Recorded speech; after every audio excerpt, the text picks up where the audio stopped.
gars, j'espère que vous allez bien et bienvenue dans cette nouvelle vidéo. Donc aujourd'hui j'avais envie de parler avec vous de mon retour d'expérience avec le laser. Donc bien évidemment, si vous êtes à l'aise avec la cire, donc l'épilation à la cire ou le rasage avec un rasoir, ou même si vous préférez garder vos poils, bon ben vous êtes libre de le faire, vous êtes libre de votre corps. Cette vidéo s'adresse plus particulièrement aux personnes qui ont envie d'avoir un avis honnête. Et avant de commencer la vidéo, je voulais également dire que ça ne sert à rien de vous ruiner pour vous payer des séances de laser.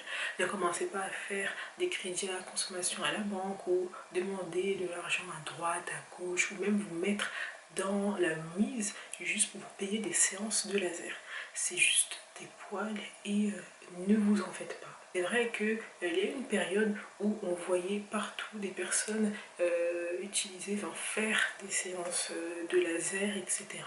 Mais ce n'est pas parce que plusieurs personnes le font que vous êtes obligé de le faire. Donc moi je fais surtout cette vidéo, je le rappelle, pour les personnes qui recherchent vraiment un avis sur le laser, et notamment les personnes qui ont la même couleur de peau que moi, puisque c'est vrai que moi-même j'ai eu du mal à trouver des expériences, des avis sur le laser, et des avis notamment sur des personnes qui ont la même couleur de peau que moi. Du coup je me suis dit pourquoi pas être également cette personne là qui apportera, je dirais pas sa pierre à l'édifice, mais cette personne là qui s'exprimera sur le laser en tant que femme noire. Et c'est parti pour la suite.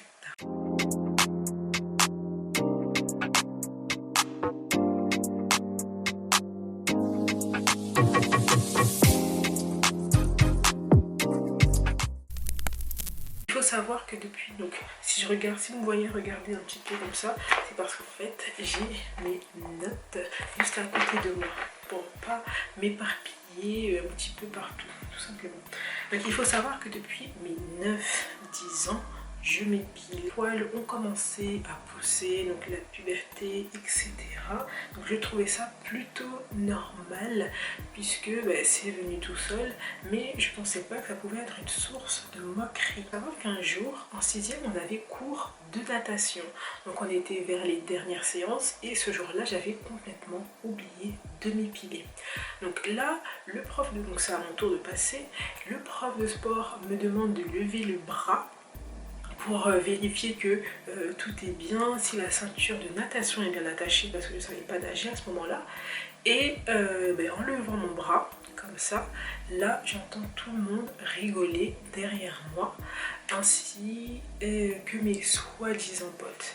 Et il y a un mec de ma classe qui m'interpelle et qui me fait ça, ce signe là, pour dire oui on a vu tes poils, etc. Avant que je prenne conscience que tout le monde avait vu mes poils sous les bras, le prof me pousse, enfin, me jette entre guillemets, c'est un grand mot, mais me pousse dans l'eau, et dans l'eau j'étais complètement déstabilisée. Donc dès que le cours de natation s'est terminé, au lieu d'aller directement à la douche, parce que en fait après la natation tu dois te laver avant et après, donc au lieu d'aller sous la douche après la natation, j'ai directement foncé dans ma cabine, donc c'était des cabines individuelles, et je me suis effondrée comme une madeleine, juste parce que des gens se sont moqués de moi parce que j'avais des poils sous les bras. Le pire, ce sont les filles. Ça m'a fait beaucoup de mal de voir les filles se moquer de moi, parce que je savais pertinemment qu'elles aussi elles avaient des poils, c'est juste qu'elles, elles se rasaient. Voilà. Mais c'est vrai que ce jour-là, ça m'avait fait mal. D'ailleurs, pendant une semaine, on n'a pas arrêté de me charrier par rapport à ça.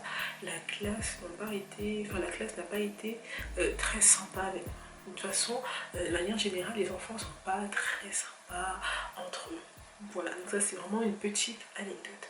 Donc il faut savoir que à mes 9-10 ans, j'ai rencontré une fille dans ma famille, et elle était vraiment choquée de voir que j'avais des poils sous les bras. Et encore avant, c'était vraiment une petite ligne comme ça de poils, mais rien que ça, elle était choquée. Elle m'avait dit qu'une fille devait pas être elle devait être lisse de partout, elle ne devait pas avoir de poils, etc. Et du coup, elle m'a vraiment montré comment s'épiler avec un rasoir. Elle m'a carrément donné un set de rasoir, pardon, jetable, les bics orange, pour que j'emporte chez moi. Et voilà, elle m'a expliqué, elle m'a dit que oui, c'était pas très bien, etc. Et à ce moment-là, cette fille-là, elle était au lycée. Voilà. J'ai commencé à complexer par rapport à mes poils et par rapport à mes aisselles. Avant, quand j'avais 9-10 ans, quand je commençais à m'épiler, donc j'avais, comme je vous le rappelle, une sorte de petite ligne comme ça. Bon, ben, quand je rasais, un mois plus tard, il y avait une repousse, quoi. Au fil du temps, au fur et à mesure du temps, à force de m'épiler, en plus je m'épilais n'importe comment, comme ça, bon, ben, la zone de poils grossissait. Donc on est passé d'une petite ligne à ça, puis à tout ça. Et au final, j'avais une énorme zone de poils qui repoussait. Et j'en étais arrivée à un stade où, quand je me rasais, le lendemain, en plus mes poils ils sont très ponctuels, donc vers 8h, 9h, je commençais déjà à avoir une sorte de repousse. C'était juste incroyable. C'était juste fou, franchement mes poils me rendaient dingue. Il faut savoir que même en été, quand je me rasais, j'avais même honte de sortir en débardeur et du coup je crevais de chaud sous des tops là, parce que je ne me voyais pas être en débardeur. Je complexais vraiment sur mes poils, notamment d'aisselles, et je complexais également sur mes aisselles.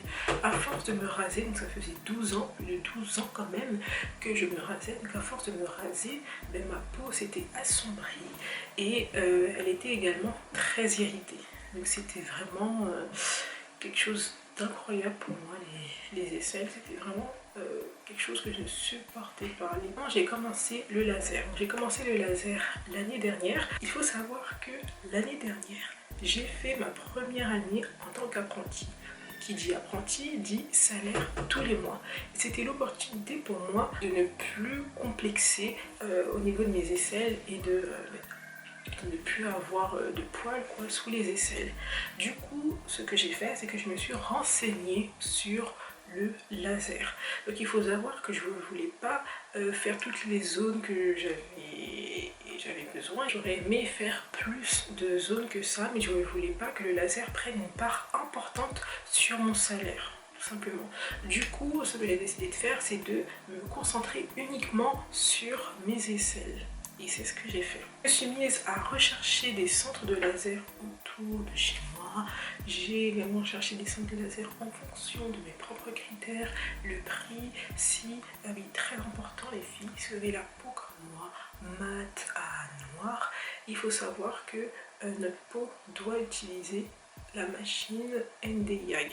Je vous mettrai ça quelque part. Le mot NdYAG, mais très important, c'est la machine qui peut traiter nos poils sur notre type de peau. Donc c'est très important. Ensuite, très important également, inquiétez-vous si la séance est à 20 €. Donc moi personnellement, si je vois une séance de laser à 20 €, je me poserai toujours des questions par rapport à la sécurité, par rapport à l'hygiène, la qualité de la machine utilisée, l'expertise et l'expérience des esthéticiennes, des laséristes, etc. Si le centre est vraiment fiable ou pas. C'est un peu comme les tatouages, il me semble qu'on recommande, il est conseillé d'aller vers des tatoueurs, tatoueuses qui proposent un coût minimum de 50 €. Donc en dessous, donc inférieur à 50 €, donc un prix inférieur à 50 €, c'est pas très conseillé quoi, en termes d'hygiène, de sécurité et surtout de fiabilité. Donc pareil les filles, surtout que là le laser c'est un investissement, c'est votre peau, si vous avez des conséquences ce sera probablement à vie, donc il faut vraiment faire attention et quitte à payer un petit peu plus cher, vaut mieux le faire plutôt que de faire des économies et payer une séance à 20 €. Après, je sais qu'il y a certaines personnes qui n'ont rien eu avec une séance à 20 €. Mais personnellement, je préfère prendre aucun risque et n'allez pas faire des séances qui coûtent 20 € quoi. C'est trop faible, c'est pas possible quoi. Passons maintenant à la consultation. Donc il faut savoir qu'avant de débuter tout type de laser, avant de commencer les séances de laser, vous devez passer par une séance de consultation avec une dame. Donc la consultation dans certains centres est soit gratuite, mais dans d'autres centres, elle peut également être payante. Par exemple, dans un des centres que j'avais bien aimé, qui était sur Paris, la consultation était à 80 €. Mais celle dans laquelle je suis actuellement, la consultation est gratuite. Après, ce n'est pas parce que c'est gratuit que le centre est mauvais, ce n'est pas parce que la consultation est payante que le centre est bon. Donc ça dépend vraiment, il faut vraiment voir le centre dans son ensemble en prenant en compte l'avis du client, les retours. Oui, l'avis du client, les retours clients, le prix, le centre, la prestation, le site, comment est décrit les séances sur leur site, etc. Vraiment tout prendre en compte, chaque détail compte. Alors pour ma part, le centre de laser que j'ai choisi et qui m'a plu, c'est My Laser Center. Donc je vous mettrai une petite capture d'écran de leur site, mais c'est sur ce centre-là que j'ai décidé d'investir pour faire mes séances de laser. Donc, durant ma consultation, alors j'avais préparé une liste de questions, attendez je vais vous la montrer d'ailleurs, qui est juste là. J'avais apporté mon petit carnet et j'avais fait une liste de questions comme ça à poser à la dame pour ne rien oublier, étant donné que je suis un peu borderline, que je vais un petit peu dans tous les sens. Et ça m'a vraiment aidé. Et ce que j'ai aimé et ce qui m'a plu, et ce qui a fait également que j'ai franchi le cap, c'est que la dame en face de moi me répondait du tac au tac à toutes mes questions. À chaque fois que je posais une question, elle me répondait du tac au tac et c'était super bien. J'avais vraiment l'impression d'être face à une professionnelle, d'être avec une personne fiable. En tout cas, c'est comme ça que j'ai ressenti la chose. Et c'était vraiment bien. Du coup, ce que j'ai fait, c'est que je suis partie sur Doctolib, puisqu'il faut prendre rendez-vous sur Doctolib. Et j'ai pris mon premier rendez-vous pour ma première séance de laser. Donc ça, c'était le 27 février 2021. Le 27 février 2021 a eu lieu ma première séance de laser. Ah oui, j'ai oublié de dire, durant la consultation, vous devez poser toutes les questions qui vous viennent en tête. Même si vous pensez que la question est stupide, etc., posez-la. C'est le moment d'être rassuré par la dame qui est en face de vous, qui est une professionnelle et qui est censée connaître son métier, etc., les prestations faites dans son centre. Donc posez tout type de questions, peu importe la nature de la question, si c'est une question bête ou pas, posez-la, posez vraiment toutes les questions. Donc c'est ce que j'ai fait, moi par rapport à ma couleur de peau, par rapport également à la lumière pulsée qui a un peu rien à voir. Je savais même pas que la lumière pulsée n'était même pas adaptée à mon type de peau et que les poils pouvaient repousser. D'ailleurs, très important, le laser, même si on dit que c'est une épilation définitive, ce n'est pas fiable à 100%. Il n'y a aucune méthode d'épilation fiable à 100%. Il me semble que le laser c'est 70 à 80% de fiabilité, en tout cas de non-repousse définitive, on va dire ça comme ça, mais sinon il n'y a pas de 100%. Forcément il y a des risques de brûlure qu'il faut prendre en compte. Donc, dans n'importe quel acte, quelle action, il y a des risques. Et ça, pas uniquement dans le laser, dans n'importe quel type d'événement ou d'action dans notre vie personnelle et professionnelle, il y a des risques. Et là, au niveau du laser, ben oui, forcément, il y a un petit risque au niveau des brûlures. Et c'est quelque chose qu'il faut prendre en compte. Et également, vos poils peuvent repousser. Bon, ce sera 4-5 poils grand max si vous tombez enceinte. Étant donné que lorsqu'on tombe enceinte, il y a vraiment bouleversement au niveau des hormones. Et du coup, vos poils peuvent repousser. Donc là, à ce moment-là, il va juste falloir faire une séance de retouche pour ne plus avoir de poils. Mais sinon, oui, vos poils peuvent repousser, ne sera plus comme avant, ce sera 5-6 poils qui se baladent. C'est tout. Il faudra juste faire une retouche. C'est tout. Mais le temps où vous tombez enceinte, bon après ça dépend de chacun, mais voilà quoi. Donc c'est vraiment quelque chose à prendre en compte. Avant la séance de laser, donc désolée, je regarde un peu mes notes pour ne rien oublier. Avant la séance de laser, il faut savoir que vous devez plus utiliser de cire si vous êtes adepte de la cire, donc l'épilation à la cire, étant donné que la cire arrache le bulbe du poil. Sauf que le laser a besoin du bulbe de votre poil pour l'attaquer. Et c'est en l'attaquant que la repousse se fera de plus en plus lentement et que vous aurez plus de poils justement. Donc c'est pour ça qu'on recommande normalement, chaque centre est censé dire au client d'arrêter d'utiliser le laser, enfin pas le laser, la cire, enfin l'épilation à la cire, juste pour garder le bulbe du poil et pouvoir l'attaquer sur un an, voire un an et demi. Avant chaque séance, vous devez vous raser, histoire de ne plus avoir de poils, tout en gardant le bulbe de votre poil. Bon, c'est vrai que c'est un peu compliqué là, ça commence à être un petit peu compliqué au niveau des termes, mais je vous invite à regarder sur internet. J'ai même d'ailleurs trouvé une image qui vous permet de vous montrer à quoi correspond le bulbe de votre poil. Le bulbe de votre poil, en fait, c'est la racine de votre poil. Voilà. Donc le laser va vraiment venir attaquer la racine de votre poil pour qu'il ne repousse plus. Au niveau des séances avant chaque séance, vous devez ne plus utiliser de corps gras, c'est-à-dire de crème, d'huile ou également de déodorant, surtout s'il y a de l'alcool dedans. Donc ça, c'est vraiment à bannir avant chaque séance. Donc vous pouvez en mettre hors séance, mais si vous savez que le lendemain vous allez faire une séance, vous devez ne plus en mettre, tout simplement. De toute façon, durant la séance, avant que la laseriste, c'est une personne qui va utiliser la machine pour, enfin la machine sur la zone que vous voulez traiter. Voilà, c'est ça la laseriste. Donc il faut savoir qu'avant que la laseriste utilise la machine, elle vous pose des questions pour savoir si vous avez mis ou pas quelque chose sous vos aisselles. Si c'est le cas, elle prend un coton, elle imbibe de solution micellaire et elle le passe sous votre aisselle comme ça, comme ceci, pour enlever tout corps gras, impureté, etc. Si vous êtes également mal rasé, parce qu'il se peut que vous ayez oublié des poils, et ça m'est déjà arrivé, la laseriste va prendre un rasoir jetable et va venir enlever les poils restants pour pouvoir utiliser convenablement la machine. Il faut savoir que quand vous commencez le laser, c'est quelque chose de long, donc ça s'étale sur un an, voire un an et demi pour ma part, donc ça c'est uniquement pour les aisselles. Je ne sais pas comment ça se passe par exemple pour la lèvre supérieure, pour le maillot, pour la demi-jambe, pour le ventre, je ne sais pas du tout comment ça se passe, mais vous ne devez plus vous exposer au soleil, ce qui est extrêmement difficile, surtout en été quand il y a la canicule. Donc moi ce que je faisais, c'est que quand j'avais des robes comme ça là, des robes sans manches, je mettais un kimono histoire de cacher mes aisselles. Sinon j'étais soit en t-shirt ou soit tape à col barbe. Donc ce sont des espèces de hauts comme ça là qui s'arrêtent à là comme ça. Donc vos aisselles sont cachées, mais en même temps on voit vos épaules, c'est dénudé, c'est très féminin et j'ai adoré.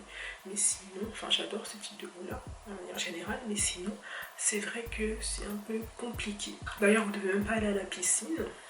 Donc tout ce qui est chlore, c'est à bannir, attention. Et également les antibiotiques, Roaccutane, donc ça c'est le traitement pour l'acné sévère. Donc ça vous ne devez plus en prendre. Et si vous devez malgré tout prendre des antibiotiques, je vous conseille d'appeler le centre et de voir avec eux, d'en parler avec eux, voir comment ça allait se passer. Parce que c'est eux qui s'y connaissent le mieux et c'est eux qui pourront vraiment vous conseiller. Voilà. Donc appelez directement le centre en cas de problème, etc. Le déroulement de la séance. Donc, que se passe-t-il durant la séance?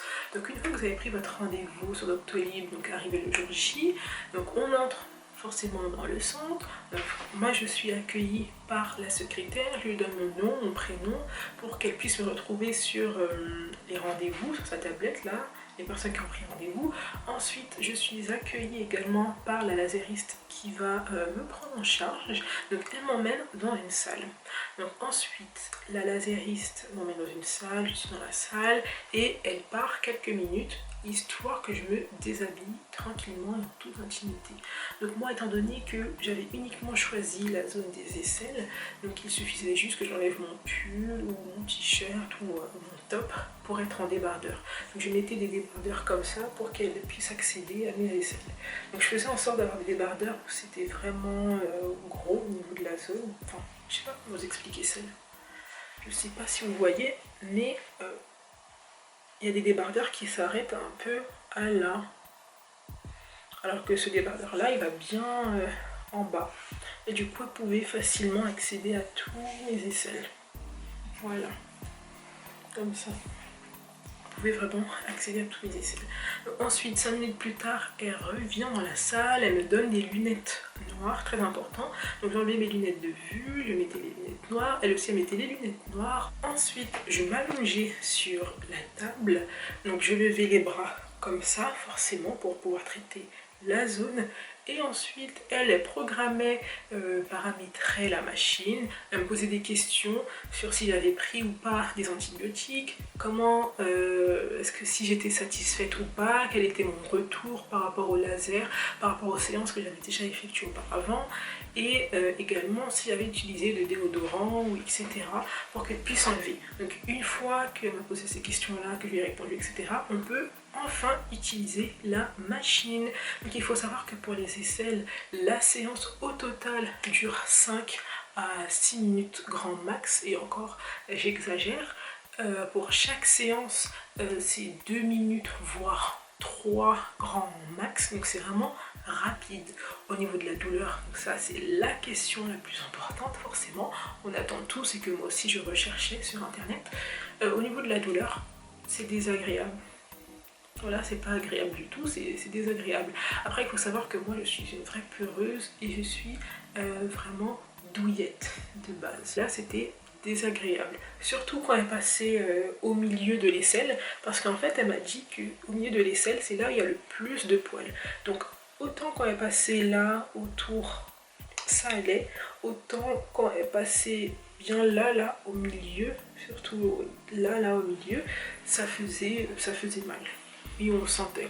C'était vraiment désagréable, surtout là. Bon, après, les machines, toutes les machines sont équipées d'un système de vent froid qui permet d'avoir moins mal et de surtout soulager. Mais c'est désagréable.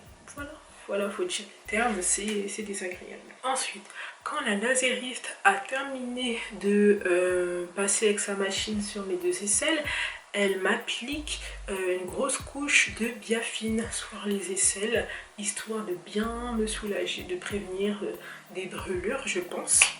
Et ensuite, je paye, je me rhabille et on fixe ensemble un rendez-vous. Donc moi, j'ai pris tous mes rendez-vous un samedi, puisque c'était là où j'étais libre, parce qu'en semaine, je suis en entreprise ou à l'école, étant donné que je suis encore apprentie. Mais voilà. Ah oui, j'ai oublié de donner le prix de la séance. Pour les aisselles, la séance est à 50 €. Donc il faut savoir, il faut compter environ 7 à 8 séances au total pour éradiquer le poil sous les aisselles. Donc ça c'est échelonné, on va dire ça comme ça, sur un an. Donc échelonné, étalé sur un an, voire un an et demi. Du coup, j'ai dû prévoir un budget d'environ 400 €, mais c'était réparti sur tout le mois. Ensuite, donc il faut savoir qu'au niveau des séances, donc au début, tous les mois, vous payez 50 € puisque vos poils repoussent quand même, repoussent moins vite, mais ça repousse vite quand même. Donc tous les mois, vous allez payer 50 €, donc c'est ce que j'ai fait. Et ensuite, au fur et à mesure du temps, donc c'est à partir de la 5e séance que j'ai commencé à payer 50 € tous les 2 mois. Par exemple, là, je vais réaliser ma 7e séance le 22 janvier, donc milieu janvier, mais ma dernière séance, donc la 6e, remonte à novembre. Et je suis vraiment satisfaite. Donc là, j'en suis à ma 6e séance. Ah mince, là, je me suis pas rasée du tout. Comme vous pouvez le voir, c'est tout neuf, c'est tout lisse. Et ce qui est top, c'est que à partir de la 5e séance, quand je me lavais avec mon Jumpé là, et que je frottais mes aisselles, le peu de poils que j'avais qui repoussaient disparaissait, tombait entre guillemets, et c'était complètement ouf à voir ça, des poils qui tombaient. En tout cas, je vous ai fait une petite vidéo juste à côté qui vous permet d'expliquer mon évolution pileux. on va dire ça comme ça, mon évolution pileux. Hello, c'est la Victoria du montage. Alors, donc ça, ce ne sont pas mes aisselles, c'est une photo que j'ai trouvée sur internet qui ressemblait plus ou moins aux aisselles que j'avais avant de commencer le laser. Ensuite, la deuxième photo, là c'est 2 semaines après ma deuxième séance, et comme vous pouvez le voir, il y a quelques repousses, il y a limite quelques petites touffes par-ci par-là, mais de manière générale, il y a presque rien quoi. Ensuite, au niveau de la troisième séance, donc là c'est 2 semaines après la troisième séance, j'ai presque plus rien. Je n'ai plus cette petite touffe que j'avais après avoir fait la deuxième séance, quoi. Et on voit juste quelques petits poils à des... Ensuite, on a la quatrième photo, donc ça c'est après la quatrième séance. Et là, on voit vraiment une nette différence entre le avant et la quatrième séance, quoi. Il n'y a presque plus rien. Bon, par contre, j'ai pas fait de photos pour la cinquième séance, enfin après la cinquième séance, mais j'ai uniquement la photo pour la sixième séance, donc c'est la dernière que j'ai faite avant de vous poster cette vidéo. Donc là, il va m'en rester 2, et comme vous pouvez le voir, j'ai presque plus rien. Donc là, ça va faire 4 semaines, voire 5 semaines, que je n'ai pas touché à mes aisselles et ils sont vraiment intacts, il n'y a vraiment aucune repousse. Donc voilà. Donc j'espère que cette vidéo va vous plaire, j'espère avoir répondu à toutes vos questions. Donc n'hésitez pas à partager, commenter, à liker, surtout. J'ai également un compte Insta, donc allez-y en force, ramenez-moi un peu de force, merci. Et surtout n'hésitez pas à poser toutes les questions qui vous viennent en tête en commentaire, j'essaierai d'y répondre et ce serait vraiment un plaisir pour moi d'y répondre tout simplement. Merci à vous d'avoir regardé la vidéo, et d'ailleurs j'espère que vous avez passé de bonnes fêtes. J'ai oublié de le lire au début de la vidéo, mais j'espère que vous avez passé de très bonnes fêtes, que ce soit en famille, entre amis ou même tout seul, que vous avez bien mangé, que vous avez reçu des cadeaux ou pas. Mais voilà, j'espère que vous avez bien profité et je vous souhaite à tous de joyeuses fêtes puisque ça continue encore. Il y a le 1er janvier et le 6 janvier, là il y a la galette des rois que j'adore, la galette des rois. J'adore, mais en tout cas, bonne fête à vous et prenez soin de vous. Ciao, ciao.